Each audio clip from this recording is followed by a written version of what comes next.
Olá, bom dia. Você já sabe que a COP vai acontecer aqui no Brasil no mês de novembro, em Belém, né?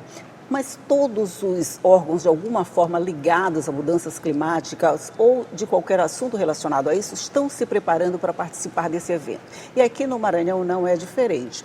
Por isso, o Instituto de Arquitetos do Brasil está preparando um movimento que vai acontecer agora para discutir mudanças climáticas relacionadas com o urbanismo. E é sobre isso que nós vamos falar no programa de hoje, porque quem veio tomar café comigo para falar sobre esse assunto foi o Marcos Dias, que é presidente do Instituto de Arquitetos do Brasil, no Maranhão. Bom dia, Marcos. Bom dia, tudo bom? Seja muito bem-vindo. Obrigado. A COP, vamos dizer, ela, de alguma forma ela está mexendo já com todo mundo, apesar dela ser realizada quase lá no final do ano, né? Está pertinho já. Mas, de alguma forma, todo mundo está se preparando para participar. E isso não é diferente no Instituto de Arquitetos aqui do Maranhão, né? Sim, na verdade, a COP é a primeira vez que está acontecendo no Brasil, né? Depois de 30ª edição, né? E a gente, enquanto instituto, enquanto IAB, enquanto nós que trabalhamos com arquitetura e urbanismo, a gente foi provocado para poder falar sobre isso, né? Que é um texto, é um assunto muito importante para todas as cidades do Brasil. E quando a gente recebeu esse convite, a gente recebeu a princípio de ser um trabalho pequeno, né? Mas foi crescendo, porque é um assunto que é muito importante para todos nós. Com toda certeza, Com toda certeza. Né? E aí é muito importante a gente debater isso em pequena escala, em média escala, em grande escala, porque assim, falar sobre mudanças climáticas, falar sobre aquecimentos globais, são assuntos que são do presente, né? A gente não pode pensar isso como uma agenda futura, uma agenda né? futura, a gente precisa pro agora. Até porque a gente pensa em mudanças climáticas, quando a gente pensa isso parece uma coisa assim meio distante, acontece porque as geleiras estão despencando, acontece porque o clima está mudando, uma coisa está mudando pertinho da gente mesmo, né? E são essas ações do dia a dia que de alguma forma vão impactar. Aí, nessas coisas que eu falo mais perto, mais emergenciais com a gente, de que forma os arquitetos do Maranhão podem influenciar, podem participar desse processo de mudança? Através de trabalhos com planejamento, através de políticas públicas, através de formas de projetos sustentáveis, urbanização sustentável, pensar em projetos que tenham baixo índice de carbono, a gente pode pensar em projetos de moradia digna, projetos de urbanização, regularização fundiária, principalmente nas áreas que são mais vulneráveis, nas periferias, nas comunidades tradicionais, pensando em projetos voltados ao meio ambiente. Então, tudo isso influencia a mitigação, né? E dentro desses espaços, assim, para a gente conseguir diminuir o índice de mudanças climáticas nesses espaços, nesses territórios. E parece que a gente ainda não despertou para isso não é, Marcos? Porque a gente vê muitas obras o tempo todo, né? Mas, às vezes, de alguma forma, elas, em vez de impactarem positivamente, a gente vê que há um retrocesso. A coisa fica bonita, mas não fica sustentável, vamos dizer assim, né? Aí, o que a gente faz nesse sentido?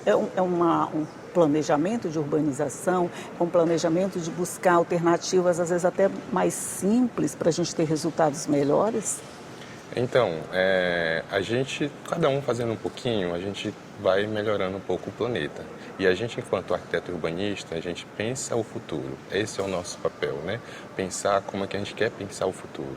E aí os nossos projetos, os nossos meios de planejamento, é isso, pensando mitigar essas mudanças climáticas, esses impactos, né? O aquecimento global ele já acontece há muito tempo. A gente sabe que cada ano o clima está ficando mais quente. Mas agora parece que piorou de vez, né? Depois foi de uma hora para outra, pronto, está todo mundo queimando. Muita chuva, alagamento, deslizamento.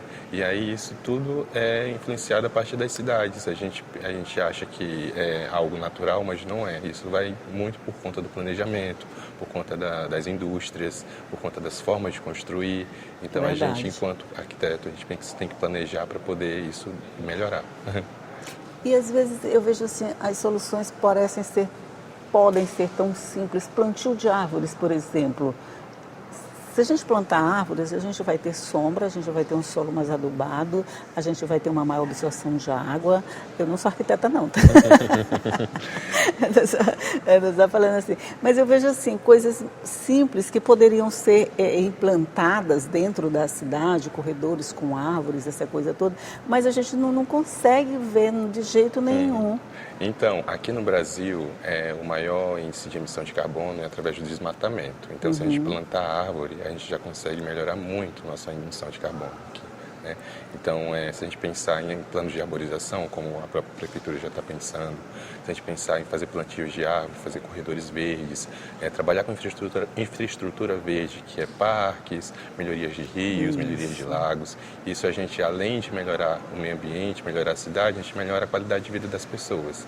Isso a gente traz cidades resilientes, pensando melhor para todo mundo. Ótimo. A partir daí vocês organizam um seminário para discutir esses assuntos. O que de verdade vai ser, quais são as coisas mais pontuais que vão ser discutidas dentro desse encontro? Então, o seminário vai acontecer em 2 dias, aqui no Centro Histórico, no Teatro João do Vale e na Rua da Estrela, né?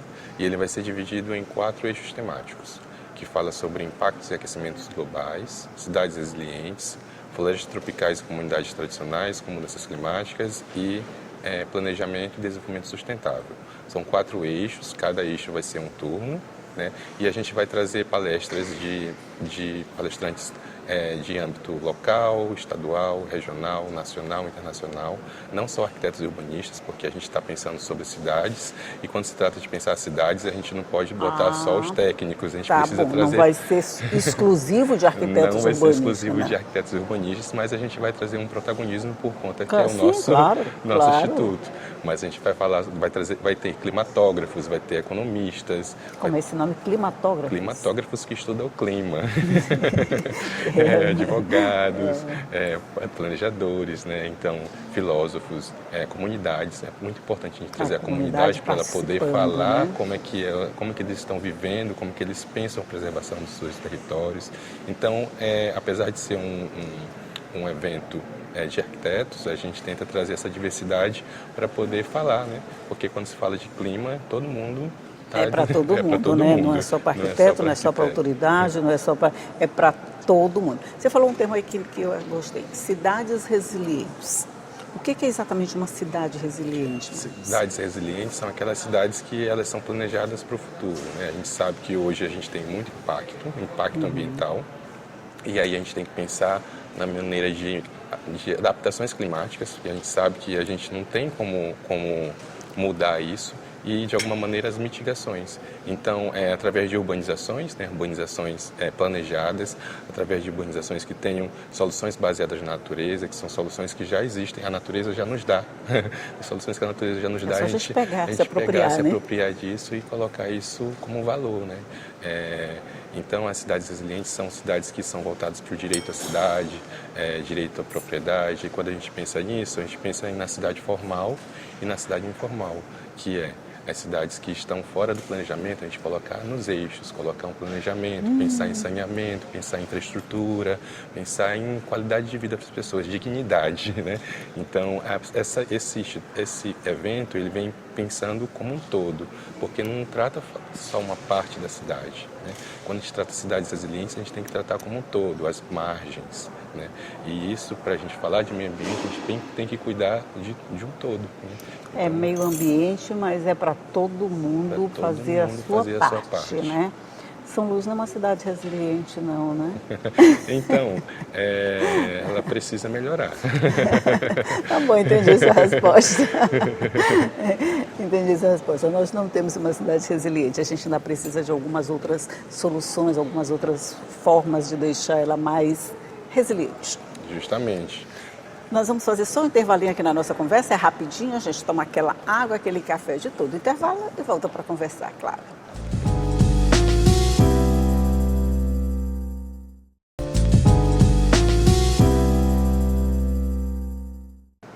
Já estamos de volta conversando aqui sobre esse evento que vai ser realizado pelo Instituto de Arquitetos do Brasil, aqui do Maranhão, com foco na participação na COP, que vai acontecer lá para o mês de novembro, e a gente está vendo primeiro aqui as soluções que são adequadas ao nosso ecossistema pequenininho, para depois ele se expandir para todo o mundo. E eu estou conversando aqui com o Marcos Dias, que é presidente do IAB.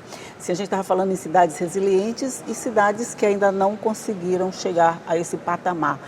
Você poderia citar alguma cidade que, de alguma forma, assim, se já não conseguiu, pelo menos estar no caminho dessa resiliência? Então, a gente tem Curitiba, por exemplo, Curitiba, é sempre esse exemplo, tem né? uma proposta muito boa.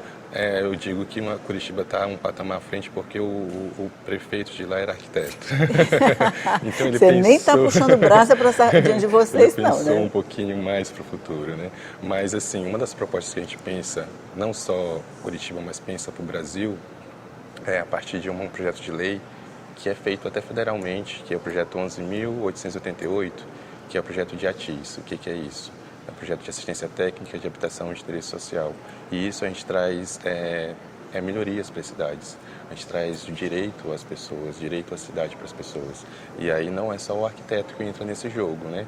O arquiteto, o engenheiro, assistente social, o advogado, que dá direito às pessoas a terem um projeto, um acompanhamento gratuito. Pessoas de classe popular, né, de 0 a 3 salários mínimos. Então isso provoca, né, o poder público, né, e traz essa qualidade para as pessoas, assim, melhorias para as cidades, melhorias para as suas moradias, ainda mais depois do Covid, que a gente percebeu que as nossas casas não são adaptáveis, né? É verdade. Então a gente pensa que a gente precisa melhorar muito, né? E esse projeto de lei, que já tem no âmbito nacional, mas não é implementado nem no estado nem nos municípios, a gente tem 5.540 cidades. Inclusive a gente está com uma proposta dentro do evento, né? 5.540 cidades com a ATIS, que é um projeto de lei que a gente tem carregado como bandeira do IAB, né, para a gente poder melhorar as cidades, e assim a gente consegue impactar positivamente. Positivamente, né? Aqui no Maranhão, você diria que a gente tem alguma cidade, assim, vamos dizer, mais bem dentro dessa proposta? Eu não digo totalmente, mas pelo menos no caminho dessa proposta, que você diga, essa cidade aqui, ela pode se tornar uma cidade mais resiliente, mais dentro do que preconiza esse, nem diria a lei, eu digo, é o bem viver mesmo, a qualidade de vida. O Maranhão está precisando melhorar muito precisando em relação a planejamento. Esses últimos 2 anos a gente teve muitas cidades impactadas com a chuva, muitas cidades impactadas com deslizamento, com erosão. Então, assim, a gente tem que pensar, os gestores públicos têm que pensar nos planos diretores, que é o instrumento principal dos municípios, para poder fazer esses desenvolvimentos urbanos. Então, assim, eu acho que puxando a sardinha para o nosso peixe, eu digo logo assim, né? Eles precisam se aproximar do arquiteto urbanista, porque a gente pensa o futuro e pensa melhorias, não só de políticas, mas do concreto, né?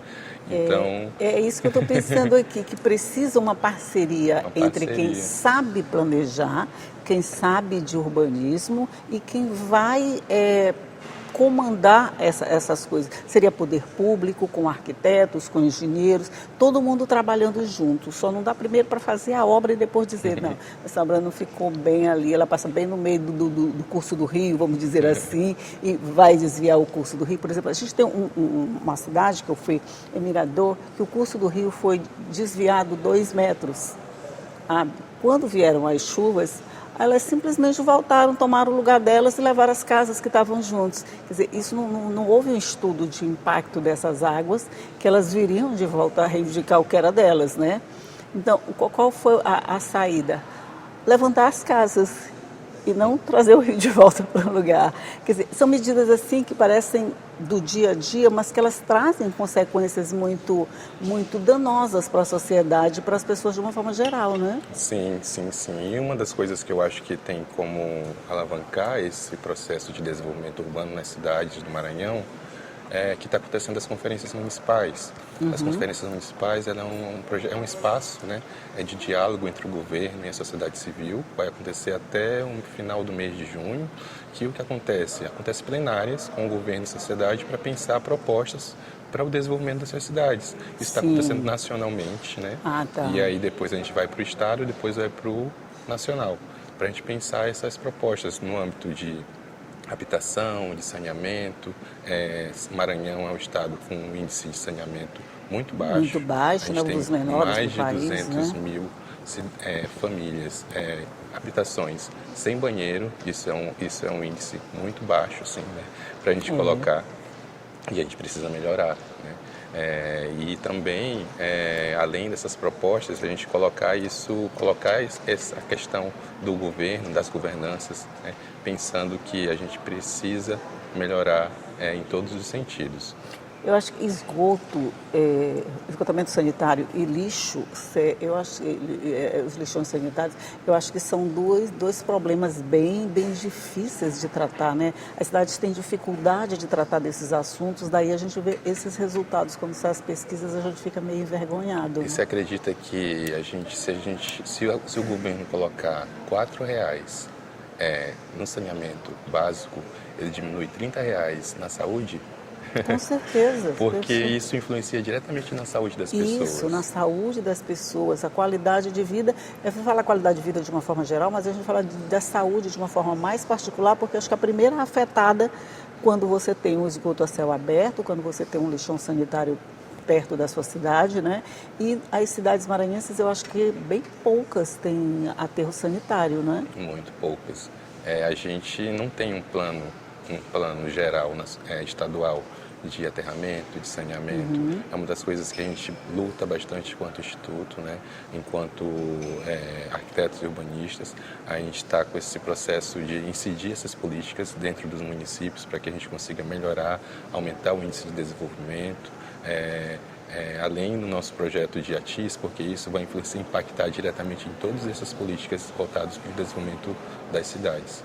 Entendi. Mas vocês conseguem um bom diálogo com as administrações municipais, por exemplo, para fazer isso de uma forma mais pontual, numa cidade, em outra cidade? Vocês conseguem? Então, atualmente a gente está com um diálogo melhor na Grande Ilha, São Luís, São José de Ibamar, Raposa, Paços do Lumiar, mas a gente quer expandir. E é justamente essa ideia do seminário, né? Que a gente consiga impactar não só a Grande Ilha, mas consiga impactar todas as cidades do Maranhão.